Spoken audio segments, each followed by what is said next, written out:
Welcome back to Sgcarmart Reviews. I'm Zishen and today we are in Taipei, Taiwan. And right behind me, this is the Taipei Performing Arts Center. This is the venue where we are going to attend the Kia Asia Pacific EV Day 2024. So this is an event that we will get to know more about Kia's upcoming EV plans, get to check out some new, spanking new EV cars from Kia, like the EV3, the EV4, EV5.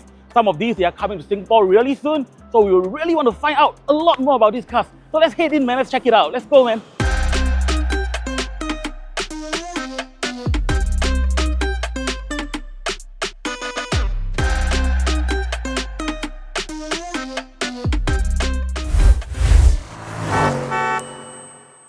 So right here beside me is a Kia EV3. So this car, it actually had its world premiere just sometime around 5 months ago or so. So this is the first time that I'm getting to see this car in the flesh.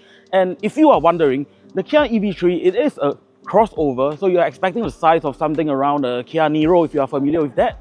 And well, let's have a look at the design of the car. So as you can see on the front end, it also has the evolved version of the Tiger Nose grille.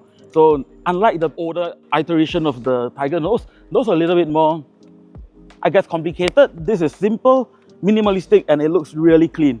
So the face is actually very similar to what you see on the Kia EV9 that are already running on Singapore roads. So now, although the EV3 is a crossover, it has a slightly sloping roofline, which gives it a slick silhouette to it. So it actually looks pretty cool. So the best part of the design of the car for me would definitely be all these angular lines over here. I'm a guy that like my cars boxy. So, you know, I love straight lines drawn with ruler and whatnot. It looks very tough, very robust. Looks like it can challenge the freaking world with this car. Yeah, that is what I see when I look at the EV3. You got this boxy, you see straight lines over here. You got these really tough fenders over here. I love it, man. So now we get to the back of the Kia EV3. And as you can see, the design language from the EV9 has been carried over pretty faithfully. I think the taillights design are almost exactly the same from what I remember. Now let's check out the boot space of the Kia EV3. This is just a crossover, a slightly smaller car, and yet it has 460 liters of boot space. And from what I can see, our anti-trolley test, this thing will clear it without any issue at all. In fact, you can even knock down the rear seats and get even more space. It is a very practical car indeed. So now I'm in the back seat of the Kia EV3. As you can see, there isn't a lot of leg room over here, but you know, you can't really complain much about that. After all, this is still a smallish crossover. You don't get a lot of space with such cars. Headroom wise is actually alright. I mean, I'm not extremely tall. I'm around 170 cm, and headroom wise, not an issue for me at all. But width wise, I think it is wider than what I would have expected of a car of this size. So it looks like you can actually sit 3 adults pretty comfortably. And of course, the floor is flat. This is an EV, so that gives even more space. It looks like you can probably squeeze 3 adults behind here pretty comfortably. And when I look at the interior, I gotta say, well, the Kia EV cars, they have really made it so modern and futuristic looking. So this is something that I don't often see in other cars. And the approach is pretty cool. And you see over here, there's this trim piece over here. Breaks up the plain design of the door card and gives it just a little bit more high-class factor to it. And of course, moving on to what I see right here, we get aircon vents here, but what really caught my eye is this little orange detail over here. It seems like the interior of the car has been littered with a lot of these orange little details here and there on the seats, on the trim pieces, everywhere. Gives it a, I wouldn't really say sporty, because you know, typically sporty stuff are like red and all, but it is a pretty fresh take to it. Oh, and I just noticed there is a USB-C port over here. So, oh, there is another one for the other seat as well. So when you are sitting at the back of the car, you can get your phones charged. No worries at all, even on long trips. That's pretty thoughtful of them. Now maybe we should head on to the front and check out how the driver's seat feels like. So once again, in the driver's seat of the Kia EV3, everything is very reminiscent of the EV9 as well. From this large display over here, to the aircon vents, and the centralized button positions for all these climate control buttons, and the hazard light over here, and even the steering design as well. And in fact, if you look at the steering, although the design is a little bit more revised and all, but it is still the familiar layout that you get with the Kia cars all along. And I think what's pretty cool is that the ventilated seats and even the heated steering buttons are located on the door panel over here, That's something that I don't see very often, because typically you have to either dig through the menu screen inside the car, which can be a little bit difficult to access while you are driving. That's pretty thoughtful. Oh, and I've been told that there's an interesting part of this car. So the center console over here, this they call it, can't remember the exact name, might be movable island or something, but either way, this thing is actually slidable. So, well, it gives you a little bit of versatility. You can actually slide it out if you want more space over here, and if you know it's obstructing a really tall bottle that you have, you can actually just slide it in. That's pretty cool. So once again, you see, I'm seeing a lot of all these, you know, orangey trims and details over here. So this wireless charging tray over here, along with this entire inner part of this center console, these are all rubberized mats. So when you put your phone or objects there, they don't slide around and all. And it's with this color choice, it's in line with the entire, you know, design and mood of the entire interior of the car. So everything is very consistent and pretty cool, I think. So now let's talk a little bit about the car's performance. So from my understanding, the maximum power for the EV3 is actually 201 brake horsepower, and the maximum range of this car is a 605 km range for the long range model. So the EV3 is expected to reach our shores in around Q3 of next year, 2025. So I'm actually quite excited about it. I'm going to keep a lookout for this car.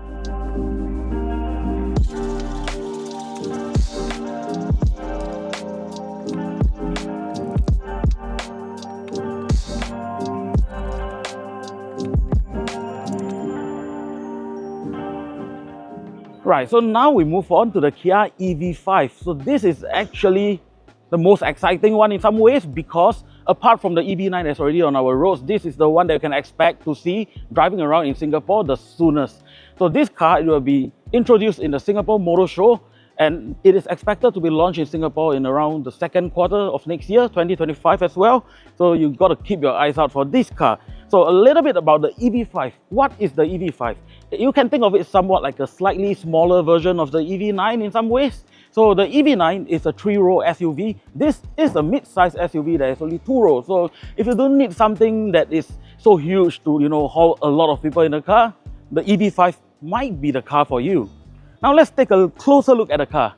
As you can see, Kia is very consistent with their design language, so you get the same tiger nose design that's very clean and minimalistic on this car as well. It's reminiscent of the EV9 as well, but the headlight design is clearly different. Yeah, so with this triangular light design over here, it looks very sleek and clean, the entire car. And well, the rest of the car, there's also a lot of angular and straight lines at play, which, as I said, is actually something I really like.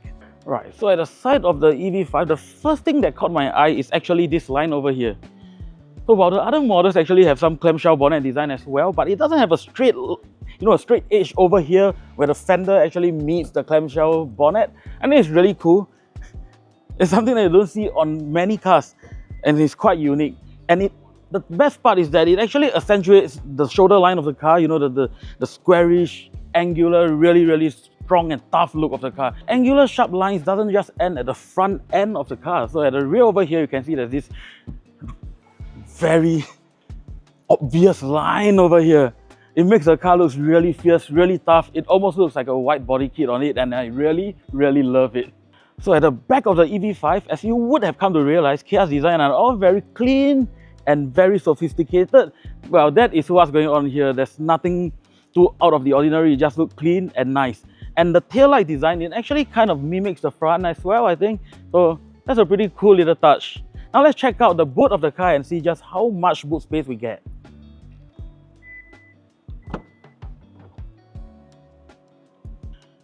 So as I can see, the boot floor is a little bit higher than I expected. But according to the specs that I've been given, this car still has 513 liters of boot space, which is not shabby at all. And as usual, anti-trolley test and all that, the depth of the boot space over here, I'm pretty sure you will clear it without much issues at all. And once again, you can also knock down the rear seats for even more space if you need to. So this is the EV5, so it is bigger than the EV3, but it is smaller than the EV9. So I'm expecting a little bit more space in this car, which I am clearly getting. There is more legroom in this car than the EV3 from what I remember. And when it comes to headroom as well, the angular design of the car actually helps because there's plenty of headroom over here. So even a much taller guy wouldn't have any issue in this car at all. So space-wise, width-wise, pretty good. You won't get any problem fitting 3 adults in this either. So I noticed right in front of me, there's a USB-C port over here, right in the middle of the seat. But what's a bit odd is that this seat on the passenger side, it actually has a tray table over here. Wondering why they didn't make this, symmetrical. That's quite an interesting design choice. So the USB port for this, because of the tray table, is at the side of the seat, as I can see. And the next thing I noticed is, oh, there are no aircon vents in the middle, but no, it is not the case that there's no aircon vents at the rear. It's actually on the B pillar over here. Something that I remember the Hyundai Ioniq 5 has something similar because of its moving island for the center console. I'm not sure if this car has that, but we'll find out in a while. Oh, and I noticed something pretty interesting. So over here, there's these buttons with like, fan and like heat with a drink icon beside it. I was wondering what this is all about until I tried pulling this out. Then I realized there's a fridge in this car. Probably can keep my cold drinks cold just like how I like it. So inside the EV5's design, you can see that all that angular lines of everything on the exterior actually got continued inside the interior. So on the dashboard, there are like sharp lines and everything as well. The steering wheel is in a rather interesting shape, whereby it's like a flat top, almost like a pretzel shape of sorts. And well, you get a lot of buttons on here as well. But once again, like the EV3, we actually have all the ventilator seats controls and heater steering controls on the door over here. So yep, no touchscreen to fiddle with to find all these buttons and all that. And for the display wise, we also have one large singular display. It seems like this is the design language of these cars. So as we can see, Kia has always been including some interesting little unique features in the interior of these cars. So in the EV5, we have something over here. This design is rather interesting. I don't think you can actually sit on this part of the front seat, but you can see that it's connected from the passenger side over here. I really don't know how to describe what this design is, but it's quite interesting, and it looks like there's a slot over here. Would be pretty good if you just want to stuff your phone inside so it won't fly about and whatnot. So even though the seat is designed this way, you still get an armrest over here. So yeah, you can actually either put it down or maybe you just keep it up, and it feels almost like it's an entire complete bench in the front of the car, something that you definitely don't see in a lot of cars these days. So we've been told that when an EV5 comes to Singapore, there will be 3 variants. So you get 2 single motor variants, one short range and one long range. Both of them are front wheel driven. And the short range version, you get up to 400 kilometers of range. And then the long range version, you get up to 555 kilometers of range. Of course, there will also be a dual motor, all-wheel drive, more powerful version of the long range one. And for that, you get the power output of up to 308 brake horsepower, 0 to 100 in just 6.1 seconds. So the car is actually pretty brisk. And these cars are all built on the eGMP platform that you find on the Hyundai Ioniq cars as well as the Kia EV cars over here. So what's good about the platform? Well, I've actually gotten quite a fair bit of experience driving these cars that are built on the platform. I can tell you they are one of the nicer driving ones in the market right now. It's both comfortable, it's stable at high speed, and even though EVs have their tendency to be a little bit heavy, they don't actually feel that heavy to drive. So this is actually quite exciting. I'm looking forward to actually driving the EV5 on Singapore roads.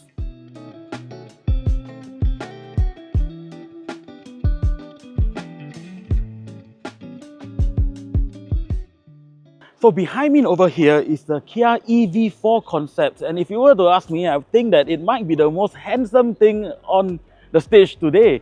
So this thing is so slick, it's so low, and it has somewhat like it is something like a 4-door with a fastback design at the rear. It looks really sporty, and I'm just wondering how the actual production car is going to look like. And I've been told that we can expect the actual production car sometime in 2026, if I'm not wrong. Now let's check out the inside of the car. I mean, we can't get into this car because it's a concept car, and we've been told that we should not set foot in it, and I'm not going to try it, but let's have a look at it. Right, as you can see, I'm standing right over here and there is no B pillar. So what this car has is what they call a suicide door design, where it opens up and you can get in and out of the car easily. But it's not just about getting in and out of the car easily, because as you can see, Right now, it looks really amazing because you can see the entire cabin of the car without anything blocking your view. And if you ask me, this actually looks like a living room couch at the rear. It looks really comfy. It looks like I can just bunk in there and use my phone all day long.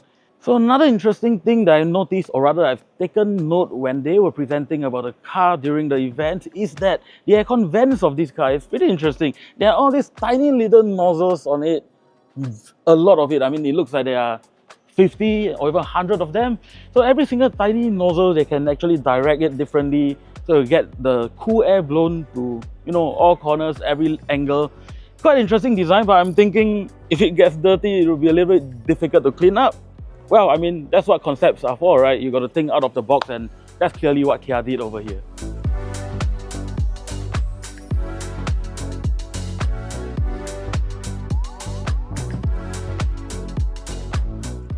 So this is the Kia PV5 concept. It is part of Kia's idea of the platform beyond vehicle, PBV idea, which includes a lot of things and not just cars.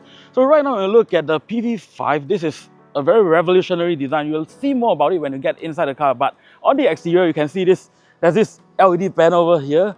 It says hello. The car is actually talking to you right now. It's pretty cool. And design-wise, I think it looks really cute. I'm really liking it. Wow, I think I might have to take back my words about the EV4 concept when I say that, it looks like a living room, because this looks even more like a living room. In fact, with these panels over here, these sliding doors over here, it looks even more like an office of sorts. So from what I understand, the seat configurations are all very configurable as well. You can even turn them around, you can make it almost like a meeting room of sorts and all that. But that is just one design of the PV5, because the PV5, from my understanding, is going to have a passenger version, there's going to be the cargo van version, there's going to be the higher roof cargo van version, and it's not just for passenger use only, it's even for your logistics provider and all that. This is a platform that is designed to serve all sorts of users, and I'm thinking that it will be very practical. We might actually see a lot of these cars on the road in the future, because from my understanding, Kia has been working with other partners as well. So you're talking about like ride-hailing services, you're talking about things like logistics services in Korea as well. So yeah, we might actually be seeing a lot of production PV5 in the future running about on the roads.